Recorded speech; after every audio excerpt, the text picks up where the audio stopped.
Chers pèlerins, et bienvenue dans cette marche en mémoire de l'incendie qui a frappé Notre-Dame de Paris il y a maintenant 2 ans.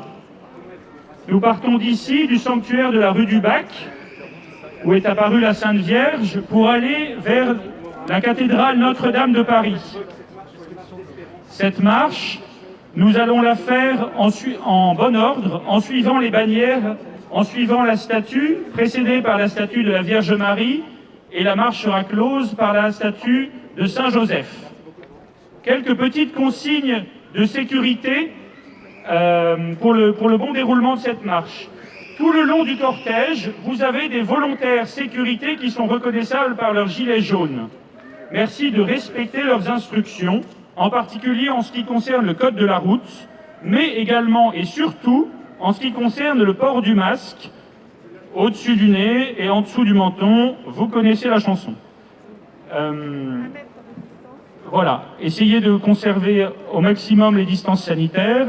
Si vous avez besoin, pour une quelconque raison, d'eau, les volontaires en gilet jaune ont des bouteilles d'eau. Ils ont également des masques, ils ont également du gel hydroalcoolique pour respecter toutes ces normes sanitaires. Voilà pour ça. Donc nous allons commencer à marcher en bon ordre, mais je vous propose, avant de commencer à partir, de faire un petit « Je vous salue Marie ». Nous allons nous recueillir. Nous sommes ici réunis au nom du Père et du Fils et du Saint-Esprit. Amen. Je vous salue Marie, pleine de grâce, le Seigneur est avec vous. Vous êtes bénie entre toutes les femmes, et Jésus, le fruit de vos entrailles, est béni. Sainte Marie, Mère de Dieu, priez pour nous pauvres pécheurs, maintenant et à l'heure de notre mort. Amen.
C'est Alexis qui a dit ça.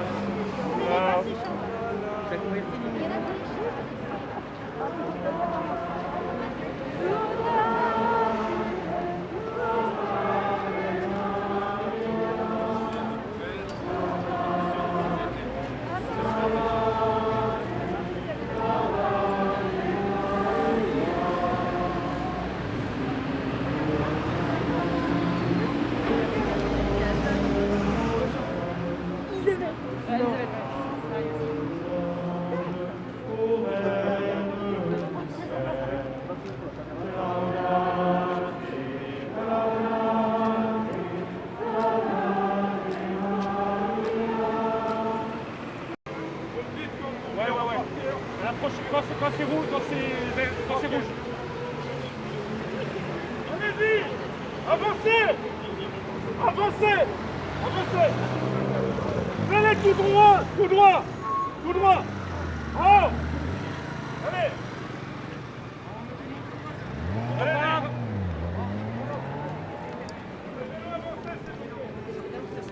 Là, bien bloqué. Voilà, bloquez bien. Mettez-vous bien en travers. On voit bien que vous bloquez.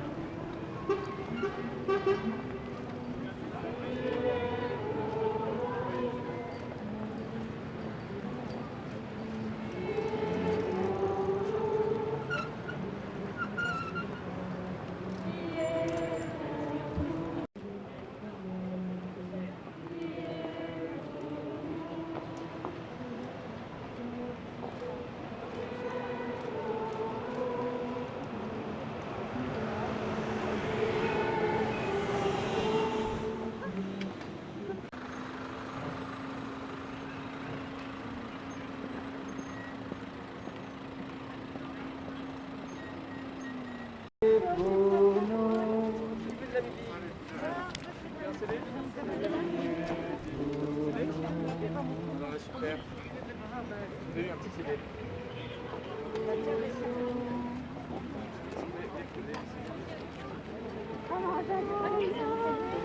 Vous avez un petit CD. Non, ma copine, elle me l'a pris. Merci. Ah oui. Petit CD, le livre aussi. Merci.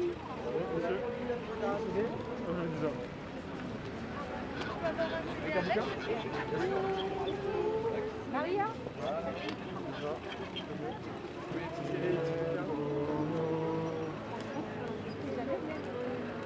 Ah, c'est derrière.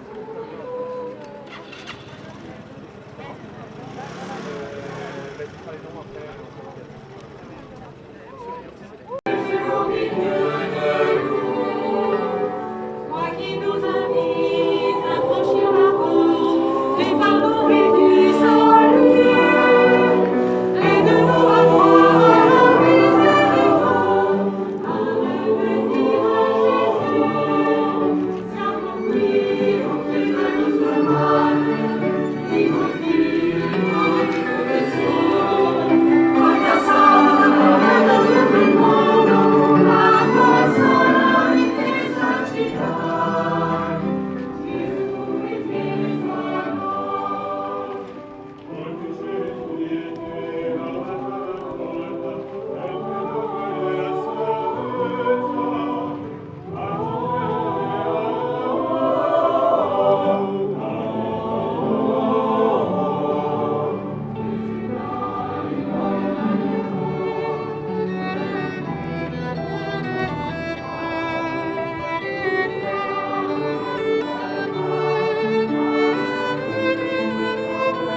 Alors, je voudrais d'abord vous saluer et vous remercier d'être venus à ce rendez-vous qui est à la fois un rendez-vous du souvenir et un rendez-vous de l'espérance. Il y a tout juste 2 ans, vers 23h30, j'étais au fond du parvis et le général des pompiers m'a dit « Monseigneur, la tour nord était en feu ». Il m'a dit « Nous avons 25 minutes pour sauver la façade de la cathédrale ». En effet, les cloches qui sont dans cette tour nord auraient dû tomber provoqué un cratère, déstabilisé la façade et sans doute que la façade aurait disparu. Et puis, vous vous retrouvez bien seul, même si j'avais le président Macron à côté de moi, mais moi j'étais seul avec le Seigneur et avec Marie. Et je me suis dit, oh ça je l'ai regardé la façade, je peux vous dire. Et vers minuit moins 5, le général des pompiers, le général Gallet m'a dit, ça y est, elle est sauvée.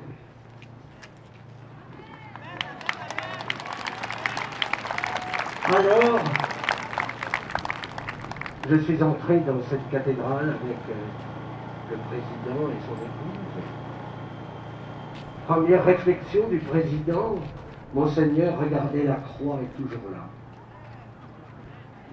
Et moi, je lui ai dit, et Notre-Dame, elle est là.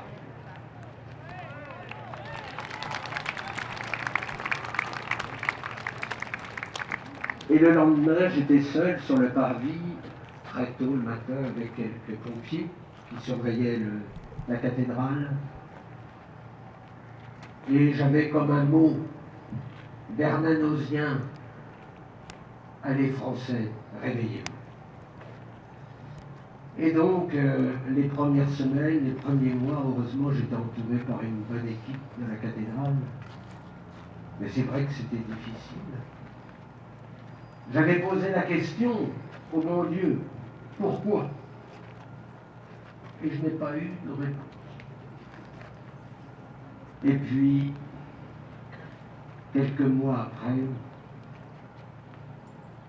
j'ai redécouvert cette belle vertu théologale qu'est l'espérance. Et comment? Bon, d'abord par la prière, où je me suis rendu compte que même si je n'avais pas la réponse du Seigneur, j'avais bien compris qu'il était là et qu'il nous accompagnait tous dans cette épreuve. Naturellement, ce n'est pas le Seigneur qui a mis le feu à la cathédrale. J'allais dire, il a autre chose à faire. Non, je pense qu'il voulait, à travers cet événement, nous dire quelque chose. Comme il veut le dire à travers la pandémie. À la fois, il voulait nous dire notre vulnérabilité, notre fragilité, et puis, peut-être pour moi, me dire, mais voilà, la cathédrale ne t'appartient pas, elle appartient à Marie, et donc peut-être une invitation à un chemin de purification, peut-être aussi à lâcher prise un peu plus, pour laisser faire le bon Dieu. Et j'ai redécouvert ce qu'était l'espérance. Et c'est peut-être le message que je veux vous faire passer, parce que je ne suis pas là pour célébrer l'incendie. Vous savez, je ne dois même pas regarder une image de cet incendie. On en parle dans la rue, on dit « Ah, Monseigneur, on vous a vu à la télé ». Mais je ne regarde jamais tous ces films, parce que je ne peux pas les regarder. Mais je crois que le Seigneur veut nous dire quelque chose d'essentiel. L'espérance, c'est de savoir changer de point d'appui. On veut s'appuyer sur nous-mêmes, sur nos propres forces, parce qu'on a la faiblesse de croire qu'on a des forces. Et puis voilà que le Seigneur nous dit non. Tu avanceras si tu t'appuies sur les forces du Seigneur. Changer de point d'appui. Et c'est comme ça que progressivement la paix s'est installée dans mon cœur, comme elle s'est installée dans le cœur de la petite équipe qui reste maintenant autour de moi.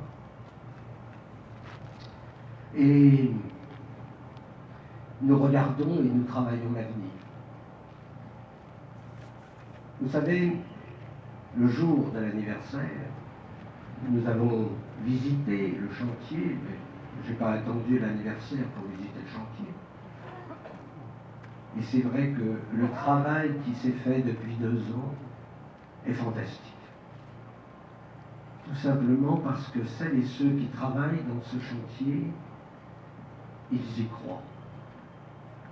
C'est, j'allais dire, leur plus beau cadeau de pouvoir travailler à Notre-Dame de Paris. Il y a une réelle communion entre tous ces compagnons. Ils donnent le meilleur d'eux-mêmes. Et donc, c'est vrai, aujourd'hui, on peut dire que la cathédrale est sauvée, mais ce qu'ils ont déjà fait comme restauration, je peux vous assurer que c'est très beau. Et quand vous rentrerez en 2024 dans la cathédrale, vous ne reconnaîtrez plus votre cathédrale.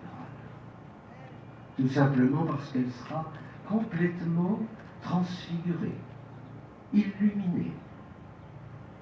N'ayez crainte, la Vierge, elle retrouvera sa place. Là, on a mis un peu de temps pour la faire mettre ici. L'enfant y est arrivé. Parce que je crois que c'était important que Marie, la Vierge du Pilier, soit ici pour vous accueillir et pour qu'on puisse venir tout simplement la prier. Et donc, vous verrez, vous ne reconnaîtrez plus la cathédrale. Ça sera la même, mais comme elle sera toute belle, toute blanche, toute illuminée, toute transfigurée, vous serez sûrement très heureux d'entrer dans ce haut lieu de la spiritualité.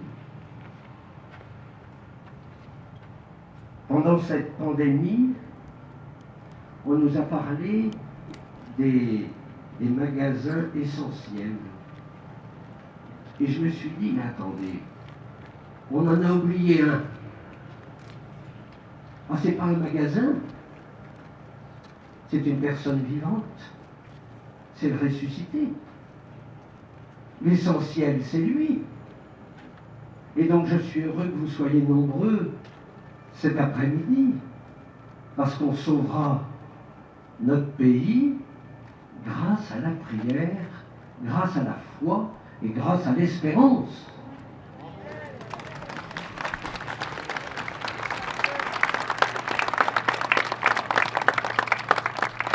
Voilà, c'était un petit peu ces mots que je voulais vous dire. Merci de votre présence. Merci de vos encouragements. Le chemin, il est encore long. Il y a au moins 3 années. Mais on va tenir. On voit les petits signes de Marie. Vous savez, c'est sa maison. Elle la surveille. Elle protège. Elle protège toutes celles et tous ceux qui travaillent dedans. Je l'ai déjà dit, quand je leur ai dit que je partais avec Notre-Dame du Pilier à Saint-Germain-l'Auxerrois, le responsable m'a dit « Ah non, monseigneur, elle doit rester ici. » J'aurais donné une copie qui est belle. C'est vrai que la vraie, je souhaitais qu'elle soit à Saint-Germain-l'Auxerrois, à côté de l'archevêque, à côté du recteur. Ça me permet tous les jours de lui parler et non pas de la discuter, mais de partager avec elle mon impatience. Voilà. Mais elle répond toujours. Elle répond, parfois elle me dit « Oh, ah, vous savez, moi je suis un peu comme Don Camillo. Je ne sais pas comment vous priez, vous, mais moi, j'aime bien parler un peu à voix haute avec Marie ou avec le Seigneur. » Et c'est vrai que je lui ai disputé un petit peu. Je lui ai dit, écoute, on a tout fait pour que tu viennes sur le parvis. Si on n'y arrive pas, eh bien maintenant, c'est à toi de tout faire. Moi, je ne peux plus rien faire. J'ai épuisé toute mon équipe, c'est fini. Eh bien, quelques jours après, elle est arrivée.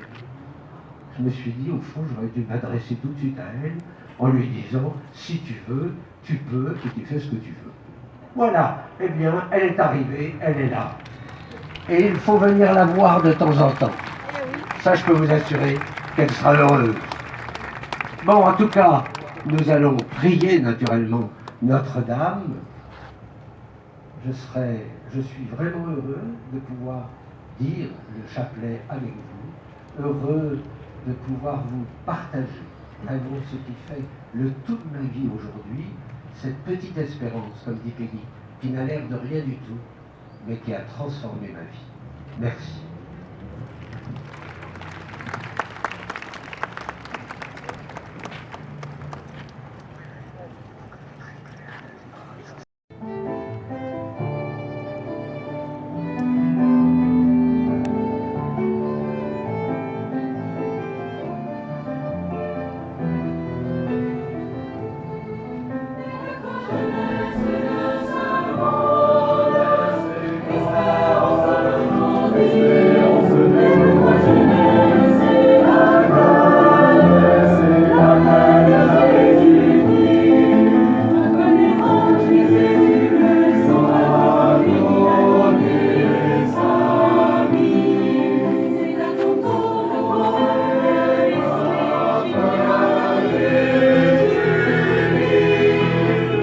Nous remercions Monseigneur et nous remercions le diocèse d'accueillir notre rassemblement sur le parvis de Notre-Dame.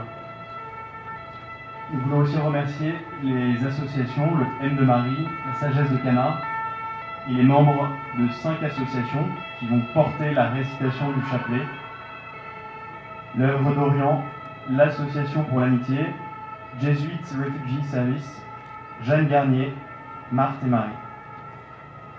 Nous remercions aussi la préfecture de police qui a permis et sécurisé ce rassemblement.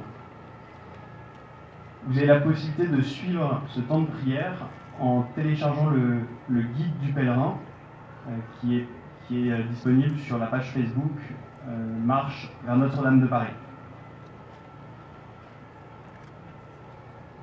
Pour que cet événement se passe dans les meilleures conditions, nous vous demandons de respecter 2 règles très simples, de porter un masque et de garder 1 mètre de distance entre chacun de vous.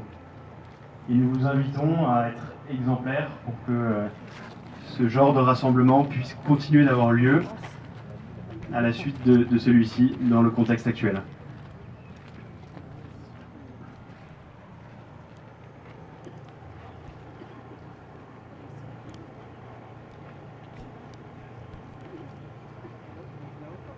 Nous allons commencer ce temps de prière en invoquant l'Esprit Saint.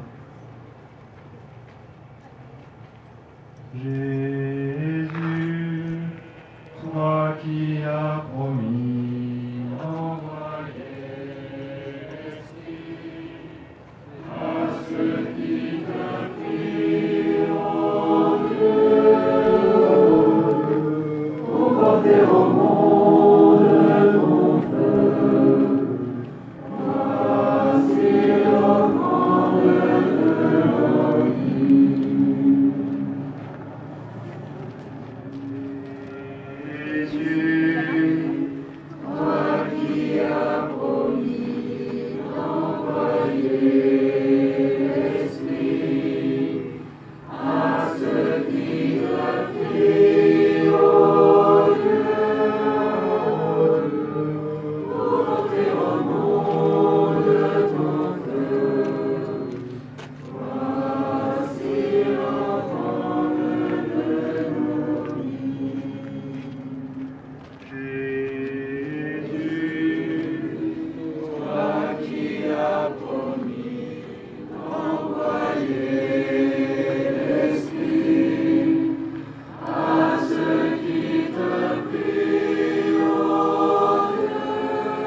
Un cri du cœur, nous allons reconstruire Notre-Dame. Et des dons ont afflué du monde entier. Parce que Notre-Dame n'est pas qu'un édifice culturel. Elle est l'âme de la France. Et à travers les guerres et les crises, elle demeure, elle nous indique le ciel et elle nous invite à contempler le mystère de la sagesse éternelle. Le soir du 15 avril, les pierres de Notre-Dame ont crié pour rappeler aux chrétiens et aux hommes de bonne volonté qu'ils sont appelés à devenir les pierres vivantes. Nous sommes appelés à suivre le Christ, appelé des ténèbres à son admirable lumière. Autrefois, vous n'étiez pas un peuple, mais maintenant vous êtes le peuple de Dieu. Vous n'aviez pas obtenu miséricorde, mais maintenant vous avez obtenu miséricorde.